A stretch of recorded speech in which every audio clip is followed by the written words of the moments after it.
নমস্কার, একটা নতুন ভিডিওতে আপনাদের সবাইকে স্বাগত জানিয়ে শুরু করি। আজকে আমাদের আলোচনার বিষয় স্মল ইন্টেস্টিনাল কার্সিনোমা। আগের দিন আমরা ডিসকাস করেছিলাম স্টমাক কার্সিনোমা নিয়ে। আজকে তার পরের পার্ট স্মল ইন্টেস্টিনাল কার্সিনোমা।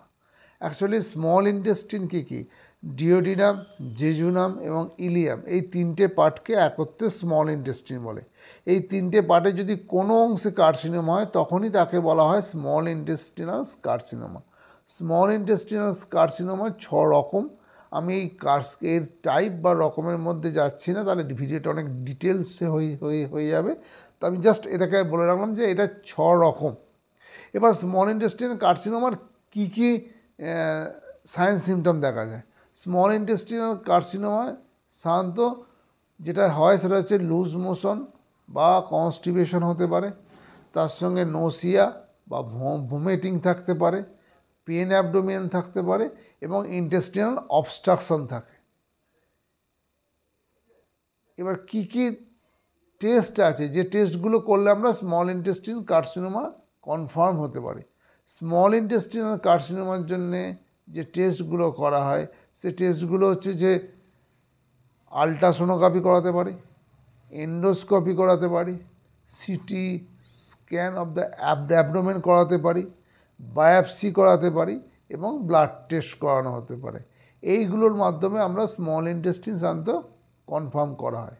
এবার স্মল ইন্টেস্টিনে মডার্ন সায়েন্সে যেগুলো আছে, সার্জারি করানো হয়, রেডিয়েশন থেরাপি করানো হয়, কেমোথেরাপি করা হয়। কিন্তু আয়ুর্বেদিক ট্রিটমেন্ট কী হয় আমরা ডিসকাস করব। আয়ুর্বেদে স্মল ইন্টেস্টিন এই কার্সিনোমাকে মেনলি গ্রহণী বা আইবিএস রোগের যে ট্রিটমেন্ট সেই লাইন অফ ট্রিটমেন্ট করা হয় এবং তার সঙ্গে কটু রসযুক্ত মেডিসিন দেয়া হয়। এখানে যে মেডিসিনগুলো দেয়া হয় সেই মেডিসিনগুলো হচ্ছে যেমন হচ্ছে কষায়ের মধ্যে চিরুবিল্লাদি কষায়, দুষ্পারাস্কাদি কষায়, পুটো করঞ্জাদি কষায়, কলসকাদি কষায়। এছাড়া এখানে বিভিন্ন গুগ্গুলযুক্ত মেডিসিন দেওয়া হয়, যেমন কাঞ্চনা গুগ্গুল, কৈশোর গুগ্গুল এবং কিছু পরপটি ঘটিত মেডিসিন দেওয়া হয়, পরপটি, পঞ্চামৃত পরপটি, এই মেডিসিনগুলো দেওয়া হয়। এবার আমরা আলোচনা করি যে আমাদের যে স্মল ইন্টেস্টিন কার্সিনোমাতে কিন্তু আমরা মডার্ন সায়েন্সের যে রেডিয়েশন থেরাপি বা কেমোথেরাপি দেওয়া হয় তার কিন্তু রোল আমরা অগ্রাহ্য করতে পারি না। আমি এর আগের ভিডিওতে বলেছিলাম, এই ভিডিওতেই বলছি, মডার্ন সায়েন্সের রেডিয়েশন কেমোথেরাপির সঙ্গে যদি আয়ুর্বেদিক ট্রিটমেন্ট দেওয়া হয় তাহলে কিন্তু এর